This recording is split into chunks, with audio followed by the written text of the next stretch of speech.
तो बच्चों जो हमारा अब नेक्स्ट टॉपिक है वो है ओम्स लॉ, और ओम्स लॉ को अच्छे से बताते हैं।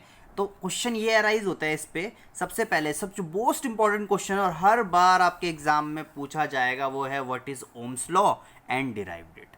तो सबसे पहले ओम्स लॉ की डेफिनेशन देखते हैं। बहुत ज़्यादा बच्चे इसकी डेफिनेशन रटते हैं, जो कि बहुत ही बेकार चीज़ है। मैं आपको बताता हूँ, इसको रटना नहीं है, इसको कैसे करना है। देखो, सबसे पहले आपको कुछ याद होना चाहिए कि भाई v is directly proportional to i। ये अगर आपको याद है तो आपको डेफिनेशन भी इजीली याद हो जाएगी। तो देखो डेफिनेशन कैसे याद रखनी है आपको। At constant temperature, at a constant temperature, ठीक है, इतना याद रखना है। अब देखिए v is directly proportional to i, ठीक है, तो आपको बस याद रखना है at constant temperature current flowing in the conductor, जो करंट फ्लो कर रहा है ना, कंडक्टर में या वायर में, है ना, तो याद रखना है the current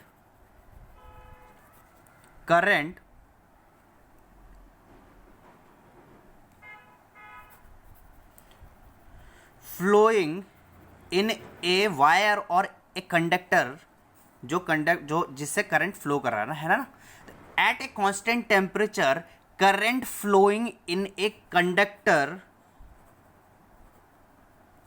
is directly proportional. देखिए डायरेक्टली प्रोपोर्शनल का साइन, इज डायरेक्टली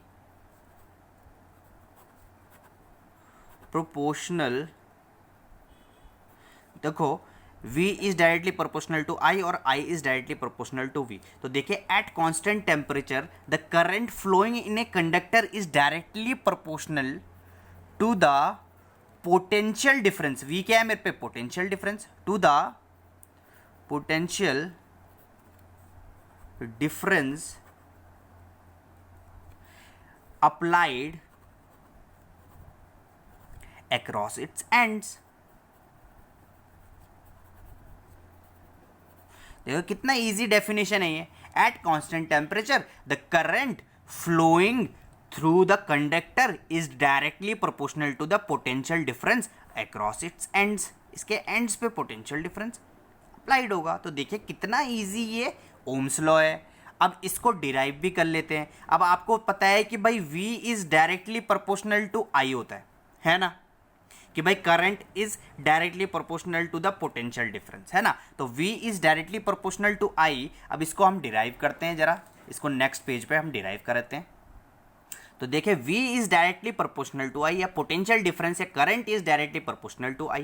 तो अगर मैं डायरेक्टली प्रोपोर्शनल का साइन हटाऊंगा तो एक कांस्टेंट लगता है। तो देखो v इक्वल्स टू i, और r क्या है? एक कांस्टेंट आ गया, और यही आर क्या है मेरे पे? रेजिस्टेंस, है ना। यही आर क्या है मेरे पे? रेजिस्टेंस है ना, रेजिस्टेंस। अब देखिए तो इससे मेरे को क्या मिला? देखिए potential difference v equals to I R मिल गया ना मुझे, v equals to I are.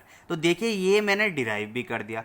अब ध्यान से देखिए, अगर पोटेंशियल डिफरेंस बढ़ेगा, ये डायरेक्टली प्रोपोर्शनल था ना, तो पोटेंशियल डिफरेंस अगर बढ़ेगा तो करंट भी बढ़ेगा। ट्रू है कि फॉल्स है बताओ? बिल्कुल ये ट्रू है। अगर करंट कम होगा तो पोटेंशियल डिफरेंस भी कम होगा। ट्रू है कि फॉल्स है बताओ? ये भी ट्रू है। अगर पोटेंशियल डिफरेंस बढ़ेगा तो रेजिस्टेंस भी बढ़ेगा। ट्रू है कि फॉल्स है बताओ? जल्दी बताओ। ये गलत है, ठीक है। और क्यों है मैं बताता हूँ। क्योंकि R क्या है? R कांस्टेंट है। R ना तो इस पर डिपेंड करेगा ना तो इस पर डिपेंड करेगा। समझ में आ रहा है? तो देखिए इससे मेरे को समझ में आ चुका है कि ये R क्या है मेरे पे? कांस्टेंट टर्म है, ठीक है ना।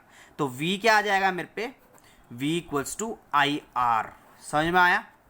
और अगर ये I में नीचे फेंक दूँ, इस I को जो राइट हैंड में इसको लेफ्ट हैंड में शिफ्ट कर दूँ, ये मल्टीप्लाई में नीचे आकर डिवाइड में हो जाएगा। तो V upon I equals to R.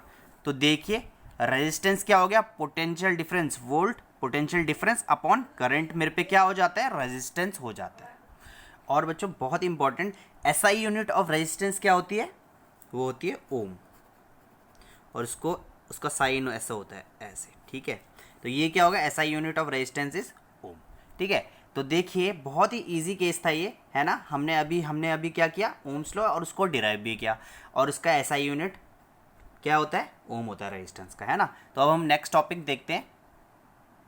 तो बच्चों कुछ इंपॉर्टेंट फॉर्मूले जो कि आपको याद रखना है, अगर आपको याद है V equals to I R, तो ये दोनों तो आपको हो जाने वाले याद। तो देखिए ऐसे क्वेश्चन, इसमें न्यूमेरिकल कुछ ऐसा आएगा कि आपको पोटेंशियल डिफरेंस दिया हुआ होगा, करंट दिया हुआ होगा, रेजिस्टेंस निकालना है ना। जब आप ये पैरेलल और सीरीज़ के क्वेश्चन करोगे तो ये बहुत काम आने वाला है ना, ये चीज़ आपके बहुत काम आने वाली है, तो ये आपको याद रखना है। उसका भी अभी हम सीरीज़ करेंगे बहुत अच्छे से, उसको अलग से वीडियो बना के, है ना। तो ये आपको याद रखना है, V equals to I R, ये याद हो गया तो बस सब कुछ याद हो जाएगा, ठीक है। तो ये वाला टॉपिक हम यहीं पे ख़त्म करते हैं। अब हम नेक्स्ट टॉपिक करते हैं।